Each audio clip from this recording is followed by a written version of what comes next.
I'm John Elvey, and my trousers are falling down, which is why I'm standing like this. We can see that. Unlike most of you, I'm not really what you would call an intimate of Brian. I joined INSIS as an article clerk. It's a great old phrase.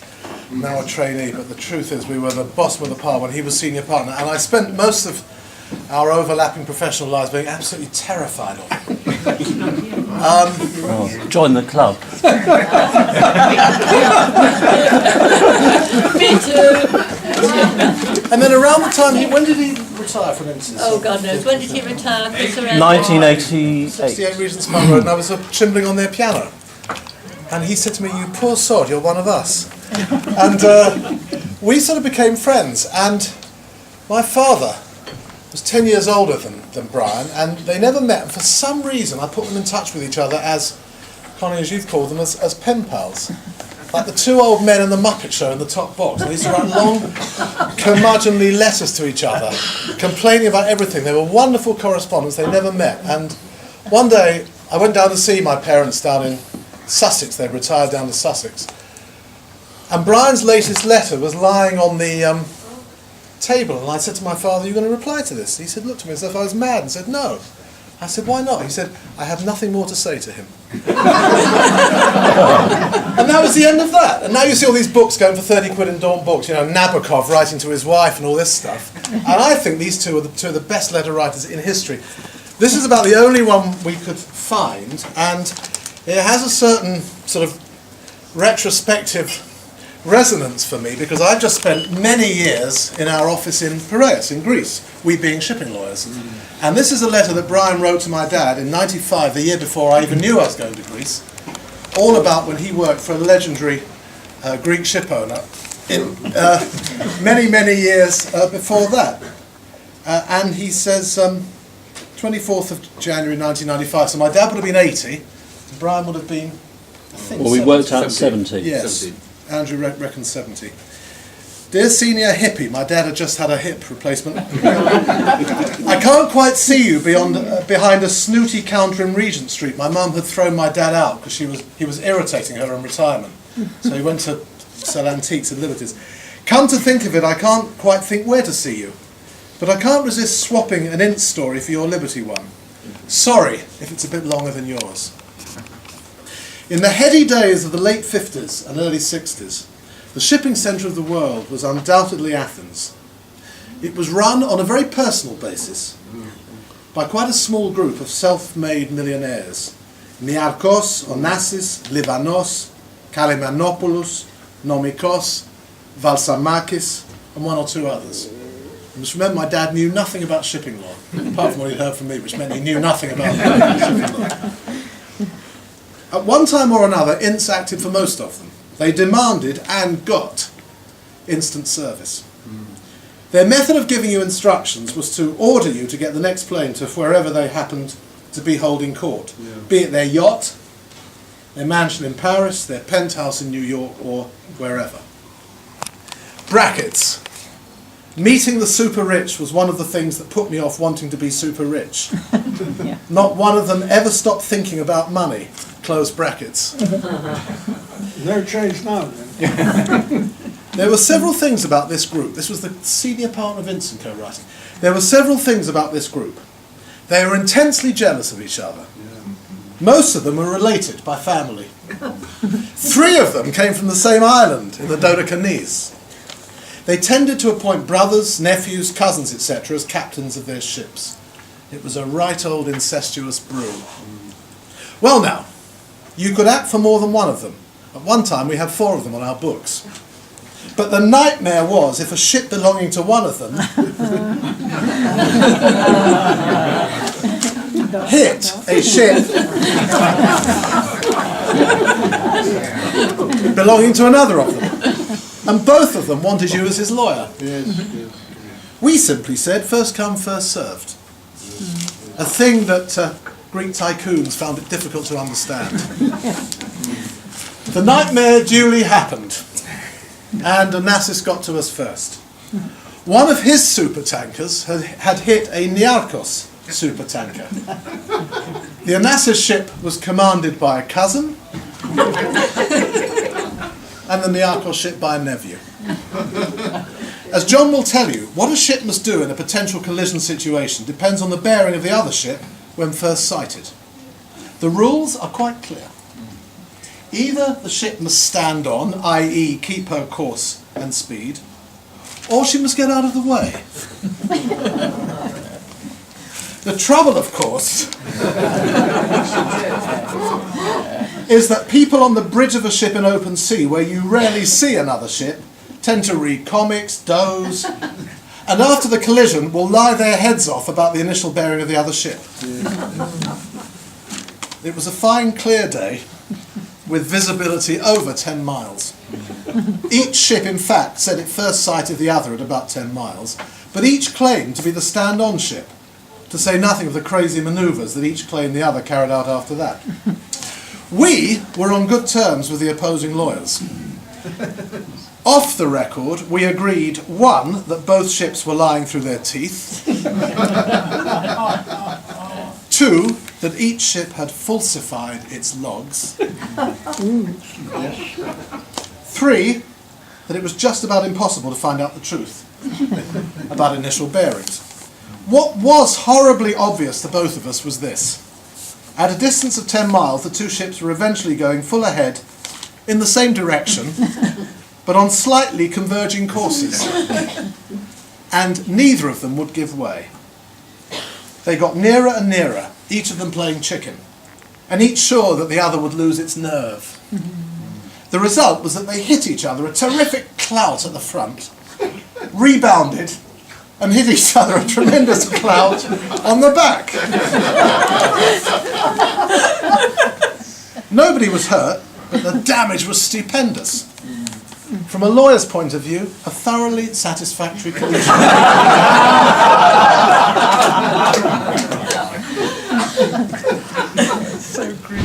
The opposing lawyer and I reached an entirely unofficial understanding that we would each recommend to our client that a 50-50 settlement out of court would be the best solution. We looked at each other in the way that lawyers do. He knew that I had to get it past Onassis, and I knew that he had to get it past Niarchos. And so it proved. I had the problem of selling the proposition to Onassis on his yacht. He had insisted, when I interviewed his cousin the captain, on being present as interpreter. So you are trying to tell me that Yanis, my cousin, the son of my aunt Alasia, is telling lies? You are telling me that Takis, that no-good nephew of Niarchos, who only got his captain's ticket by bribery, and doesn't know one end of a fucking ship from the other, you are saying that he is telling the truth?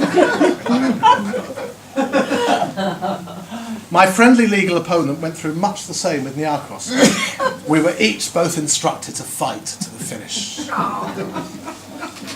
Since it was a matter of family honour, nearly as important as money, the case kept cropping up in Onassis' mind. And every time it did, he had a new idea. And every time he had a new idea, he summoned me at the gallop. And then there is a bit of white space before the last paragraph. We were only 4 weeks away from trial, after a hell of a lot of expense, that he summoned me once again. This time to a sumptuous wedding reception at his villa on the coast out towards Sunion. And the wedding was between yet another remote cousin of Onassis and a cousin of Niarchos. Somewhere between the Taramasalata and the Kieftedis, Onassis banged me on the shoulder. Hey! Forget about that collision case. We've agreed it 50-50. Why didn't you recommend that instead of rolling up all those fees? But he said it with a hug and a laugh. Brian.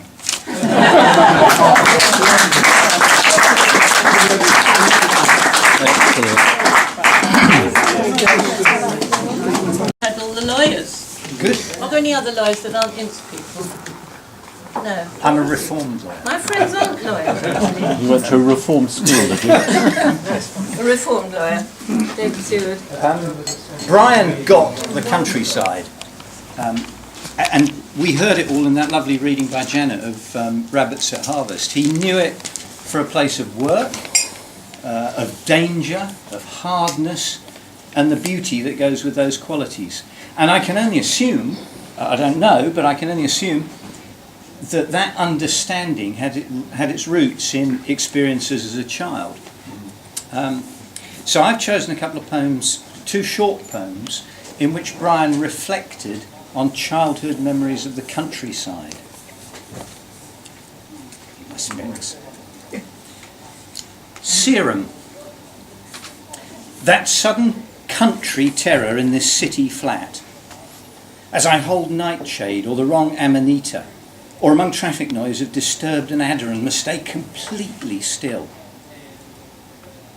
And completely still, let me sit here a moment and somehow get back and watch carefully that leaf caught by a dam of twigs, turning in the small stream, water in a dance of light on low branches, and under sunlit water, the dark bed of last year's leaves.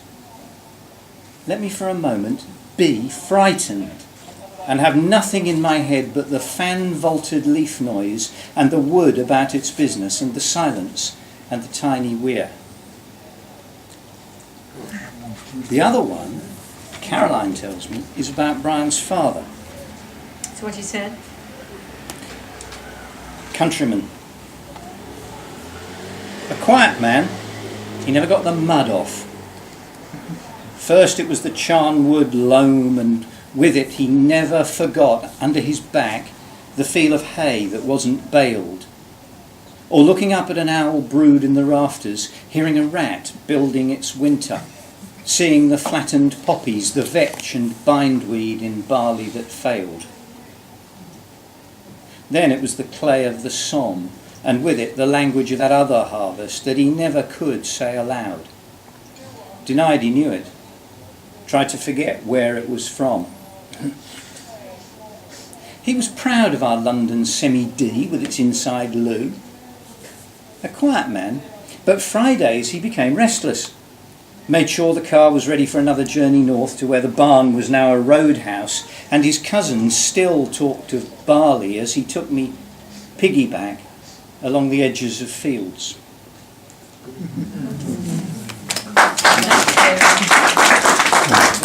Volunteered, or you say you volunteered, No, we agreed. to drive the lorry. With the furniture. We agreed. He said, "Are you doing anything this Easter or whatever it was?" And I said, "Didn't have any plans much. Would you like to go?" Can you stand up? Because I think some people are finding Okay. it hard to hear the background. I wasn't commandeered. It came up in discussion, as lots of things came up in discussion, usually on a Friday, and usually in the Wheelers across the road from the office, where he would decide at about 12 o'clock that it was time to go for lunch. And was I interested? Lunch usually involved at least 3 dry martinis before we started to eat. So you can imagine the conversation roamed wide and free. Anyway, he said, would I be interested in taking a lorry down to Bay 2 with him, taking some furniture and so on. So we did. It was great fun. We only had one crash on the way. We had an interesting dispute with the customs authorities in Le Havre about whether VAT was chargeable on the contents of the lorry or not. So it was an exciting and interesting and instructive journey.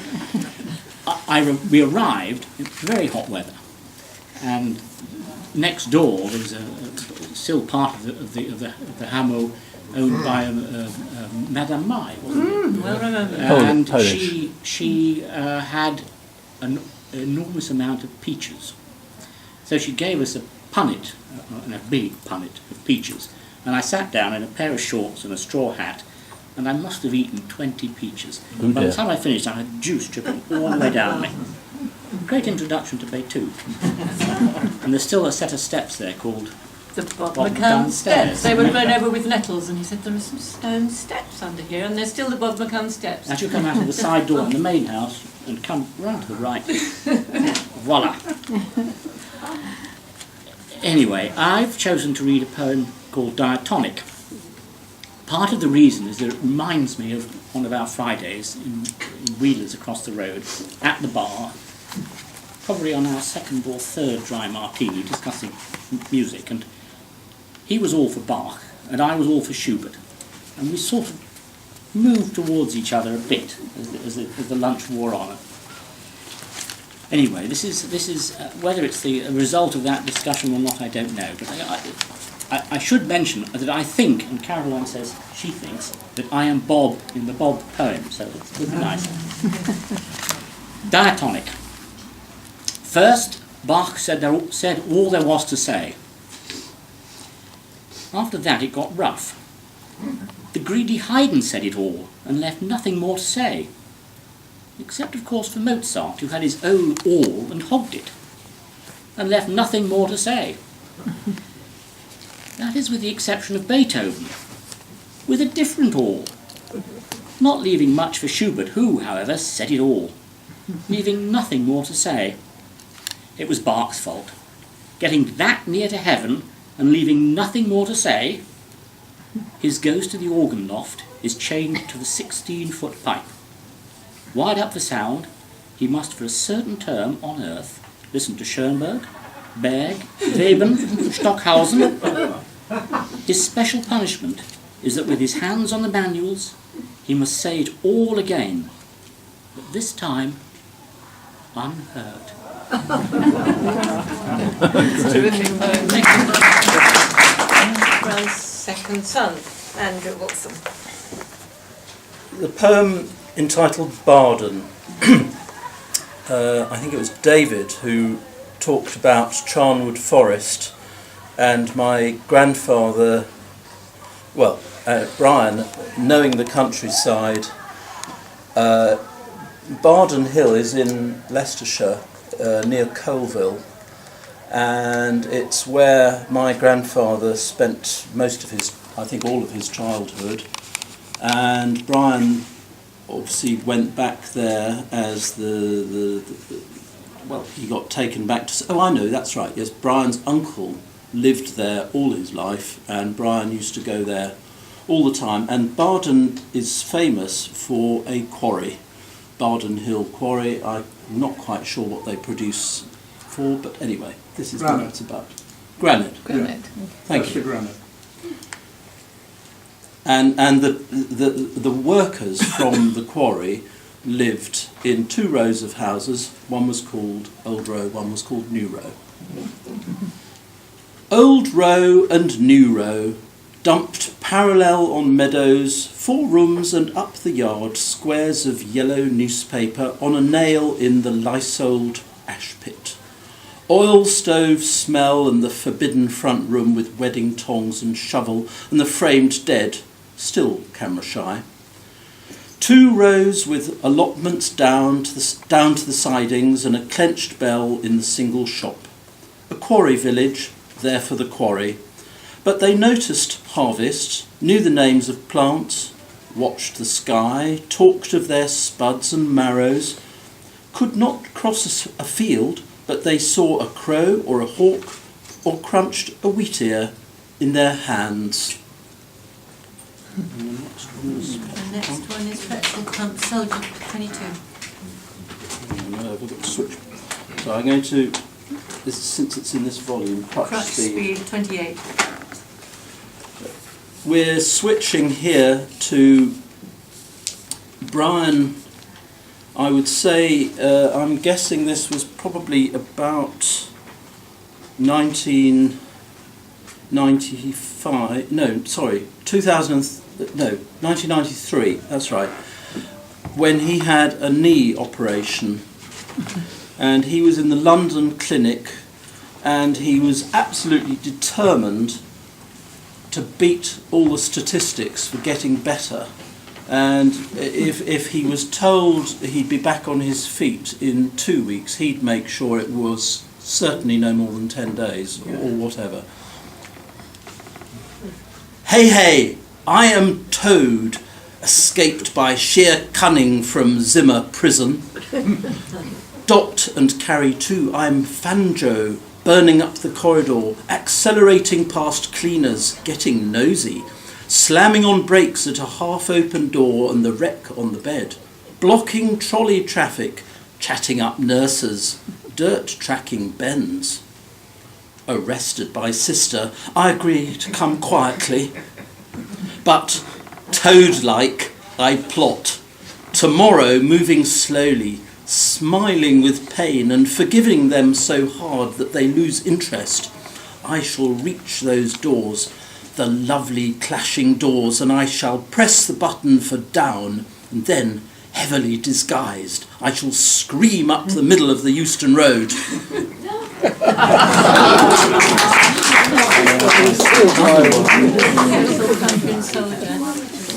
Soldier, page 22.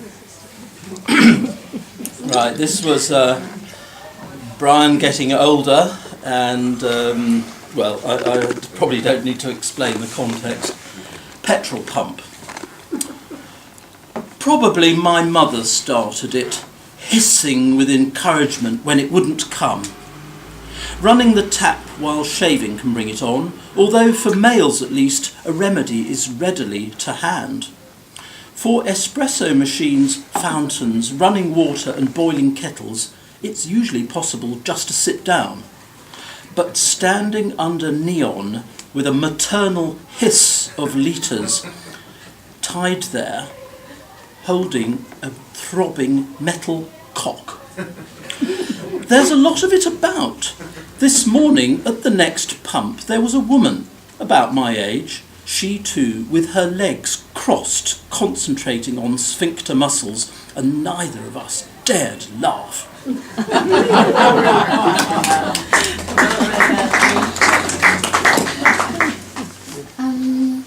First one I'm going to read is EFL, because I do actually, or I did, teach English as a foreign language in France.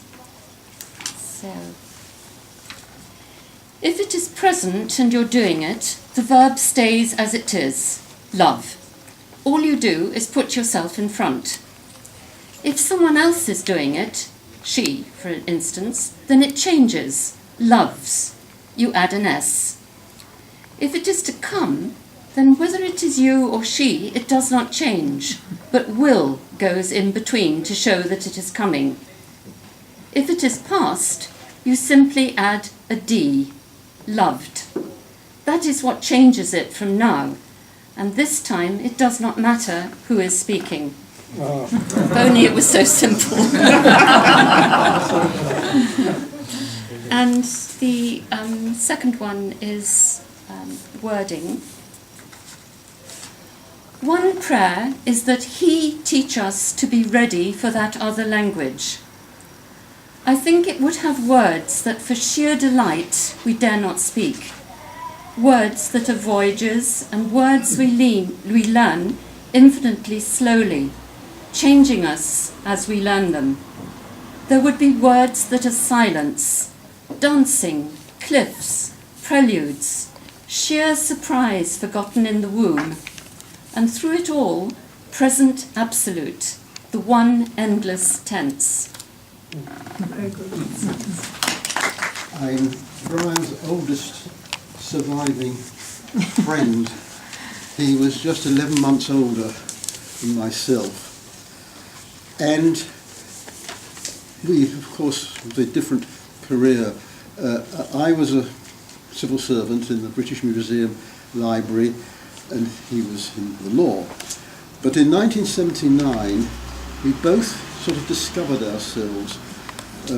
I was lucky to address the Library of Congress, which went down very well. He produced what I think was the breakthrough poem that raised his status from, dare I say, somewhat knockabout or light-hearted, or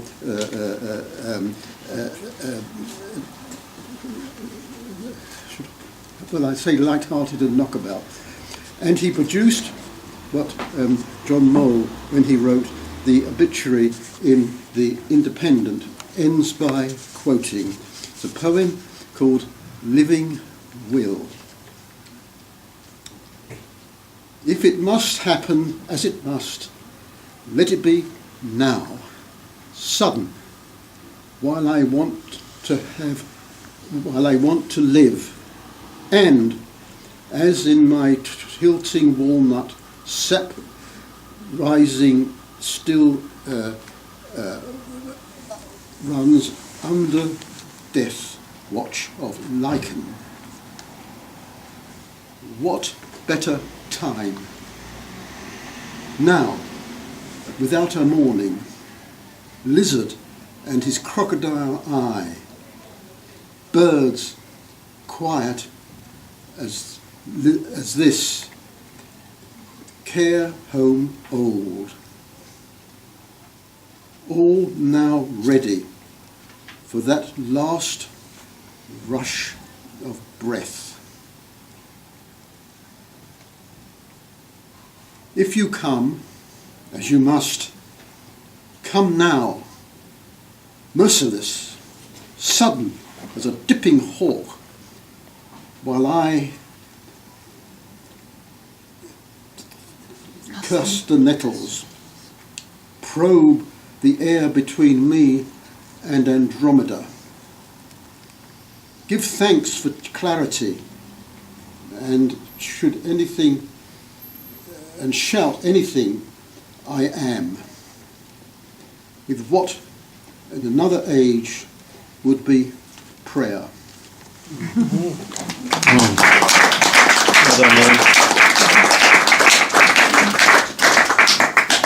Than any whatever he got from Manassas. So we went out for an Indian meal. You could have a jolly good Indian dinner for £12 in those days, and that's when he got started, I think. What's going to happen now? Claire hasn't turned up, and we were going to have Insomniacs Inc. Would anyone else who's got music for brass to hand like to read Insomniacs Inc? Or shall I? You've got it here, yeah. I haven't rehearsed this though, because Claire was meant to be doing it. Insomniacs Inc. We're a quiet lot, cunning at exit from a bed, knowing blindfold where the furniture is, good at doors and floorboards, abseiling the stairs, heating like night nurses our 4 o'clock cuppers. Cat burglars in our own rooms, we skirt the moonlit sideboard, hear an ambulance 2 miles away, or a bird that's got the time wrong, or the maddening snores of the righteous. That's probably me. A prey to all that is terminal, we study the hills and plains of a crumb on the kitchen table.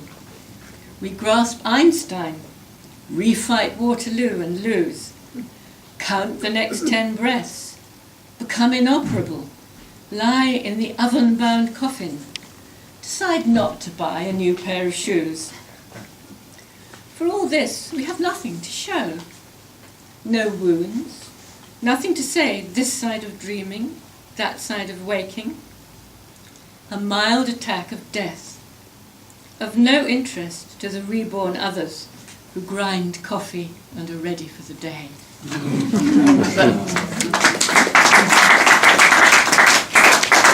Brian was so blooming difficult, I didn't get to read all this stuff when he was around, and I wish he was here to talk about it now with. I was going to read one essay. Can I read an essay? Will, where's Will? How many were there of those memos in the Commonplace book? About 40, weren't there? 43, I think. I think you make another version. They're all on the website. And some of them are a bit on the long side, and they vary. They're about music, they're about maths, they're about philosophy. They're so varied and amazing. They're wonderful. Do have a look at the website and look at Brian's memos, he called them, rather than essays. And I thought there ought to be one, and I've chosen a fairly typical one, but also because it's only 2/3 of a page, and some of them are a bit on the long side. So here's a bit of Brian's prose, the only bit that we've got apart from the wonderful letter about Onassis and Niarchos.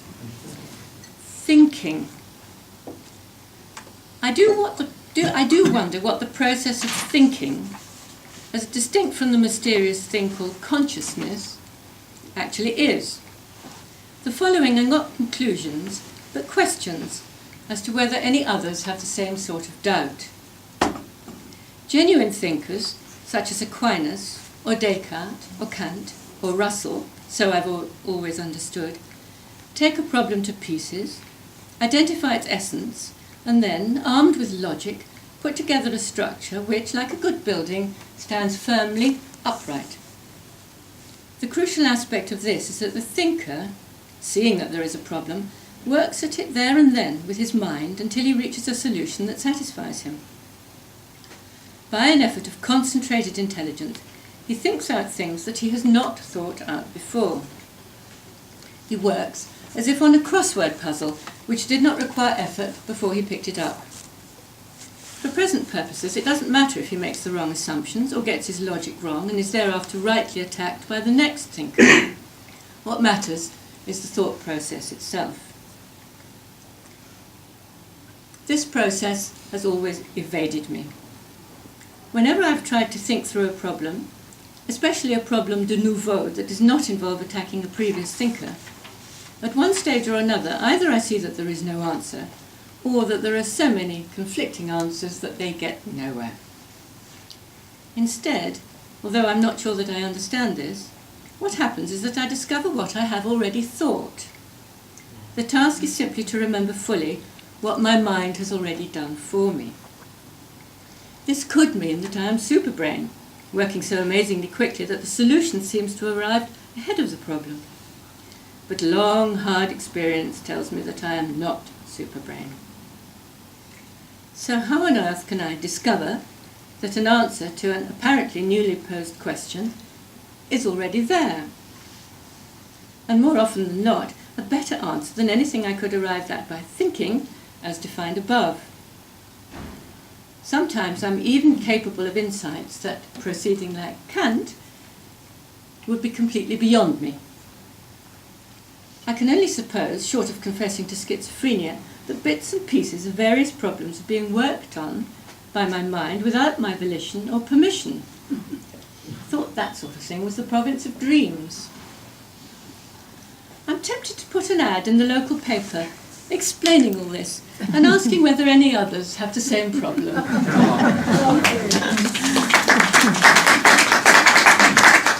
Do look at the essays, they're lovely, and some of them are very funny, aren't they, Will? I mean, Will knows them as well as I do, because Will edited them. Here we are. Now, there was something... And I mean, maybe one of you guys, Bob, was there as well. I don't know, but it was I think it was an annual underwriters conference held in average adjusters conference held in Hamburg, and Brian was bored out of his brains and started writing this poem. At a meeting of the Hamburg Rückversicherungsgesellschaft. Well, why not? It's my nose, and I bet you have worse habits. Let's agree that when the dam bursts, head slopping in green misery, then crude blasting primitive technology has its place. But for the drier nose, rich with limpet nodules, God has given us cunning fingers. Mornings are best, premier cru. Thoughtful and difficult. Good for the hands too, keeping alive old potter skills, kneading and rolling in direct touch with the material. Evenings, the little finger only, are more austere, but excellent practice in timing and patience. Disposal is a problem, especially in a bare room. In brackets, flicking, in my view, should be left to the superbly skillful. But preferable, surely, to that rancid rag stuck to the lining of your pocket.